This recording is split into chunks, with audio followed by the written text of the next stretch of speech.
Hi everyone, this is Elsa again. I'm back here in the United States. This is maybe the very first video before, just after I did my arrival. And this video is a little different because I'm going to be addressing something that is of cultural, but in a very different way, in a very unique way. It's cultural differences the other way, you know. It's a culture shock the other way. Staying in Zimbabwe for 4 months that I did being stranded I encountered a lot of cultural shocks. Even though I was born there and I grew up there, I still had to face a lot of things that I had sort of forgotten, you know, in the 30 years I have left Zimbabwe. And I only was going for a visit after so many years. And because, you know, when you come to another country, you try by all means to adapt the cultures in that place. So my focus was trying to adapt to what's going on here so I don't keep getting shocked and shocked and shocked. So staying in Zimbabwe 4 months kind of was another different culture shock. I'm going to talk about that. But one of the things that I have faced during my stay in Zimbabwe was really how the currency is going. And it's something I never knew. I don't know. I had to learn. I had to ask people. They had to show me how it goes. And thus, we could use the American dollar. But at the same time, each time I go into a store, they would say, you know, they didn't have anything, they didn't have change from $1 and downwards. So everything has to be $1 and up. And if you have something that costs $3.90, they didn't have 10 cents to give to you. If you have something that costs $10.10, they didn't have the 90 cents to give to you. And everybody can understand the 90 cents, it's a whole lot of money, right? 10 cents, you can say, you know, maybe 5 cents, you know, but when you go to 90 cents, it's kind of, you know, it's not easy to leave your 90 cents all the time there. So they will have this kind of a selected type of items that will be sitting there. And then you have to choose what you want to take. You know, sometimes they will have something like a matches, sometimes they will have something they will have for you to decide what you want for your 90 cents, for your 10 cents, for your 50 cents, whatever the amount is. And all that you didn't have so much time to think about, is it really worth it, the amount that I'm being given or not? You didn't, it was just what it is, you know. So you would pick something that you think maybe it's of value to you. And it was okay in a sense because Zimbabwe situation, the currency, the economy, everything was changing by day. When I arrived in Zimbabwe, the dollar was 1 to, I think, 19 or 20. And by the time I left there after 4 months, not 4 years, 4 months, the dollar was fluctuating from 1 to 60 or $80. And it was getting tougher and tougher to try and adjust, try and learn, try and know what's going on. So it was a sort of like, I would say, an acceptable situation because, you know, everybody, when you talk about, well, you know, I'm talking about Zimbabwe, this situation was happening in Zimbabwe, and people, you know, they have this nice name calling these countries third world countries. So it's like, oh yeah, that's a third world countries. But now, today, just today, about 2 days ago, I'm only here about a week and some days, but I went back into my job driving Uber.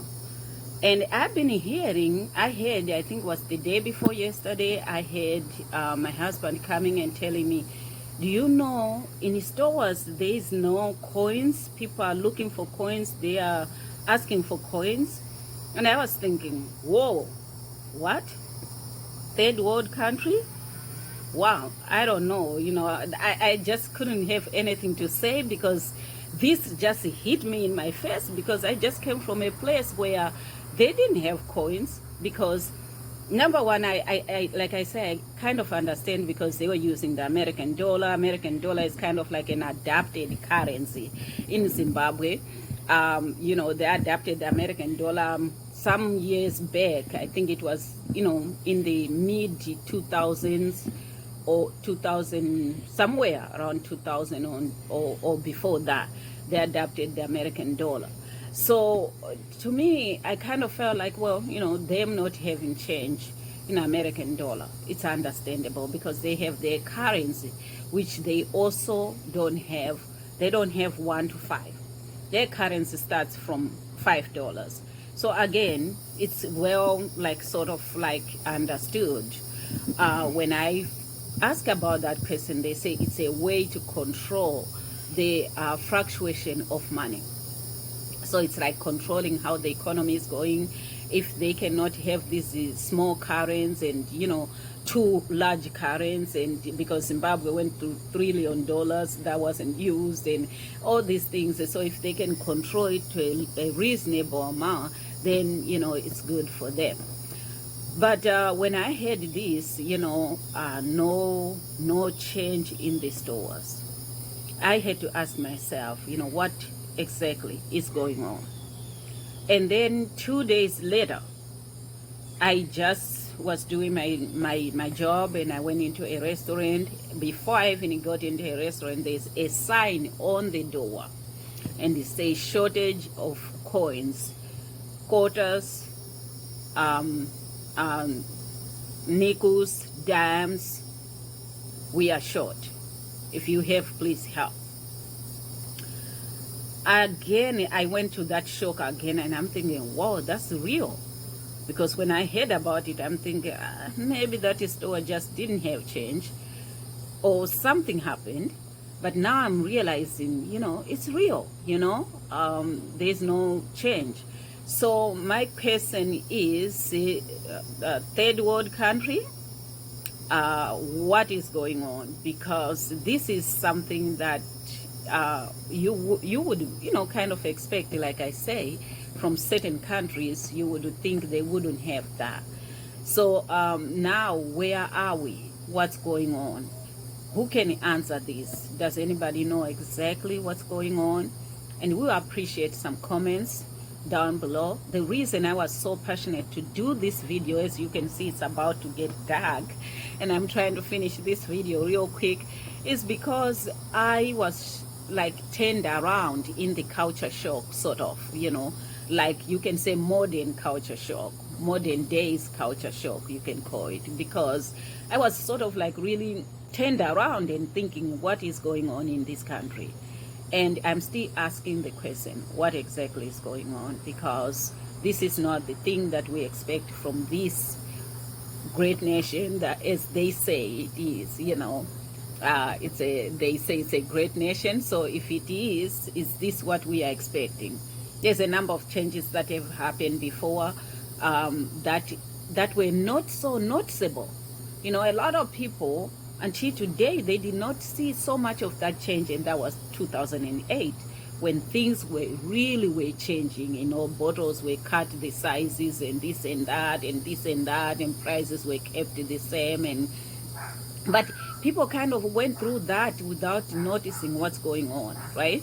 You know, some people, if you talk about it, they don't even know what happened, because they just go and pick up a bottle of detergent and go home. They just pick up a container of this and go home.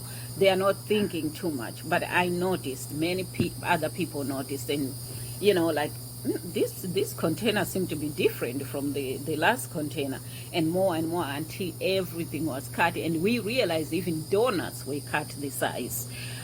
You know, a number of more things, even in the food area, was cut the size. Today, nobody can really think about it and remember it and know what happened. But this thing happened. So now today, we need to think, what exactly is going on? Are we in the third world country? What exactly is going on? And where is this leading us to? If it is no coins, what does that mean? What are we going to do? How are we going to use money? You know, there's a lot of things that's going on. So if you have any answer or you understand something, Please help us to understand. Put your comments below, and also don't forget to subscribe. I have tons of videos of the culture shock in different ways, in different forms. So please help us to spread the word and understand what's going on around us. And when people, they want to go around in the world, they want to understand also what's going on over there. So as you know, my channel, really, I want to focus on culture shock. Zimbabwe and United States, where I have lived for 30 years, and Zimbabwe, where I was born and lived half of my years. So I would like to talk about those things, and for people to understand those things. And it's very helpful for people, especially those who are moving, the diaspora, who will be moving back home, how to deal with the situations. Because like I say in the other video, don't fight with people when they say we don't have change. And now it's right in our face how to deal with that. Thank you so much for watching. And like I said, don't forget to subscribe. And I'll see you next time. Bye.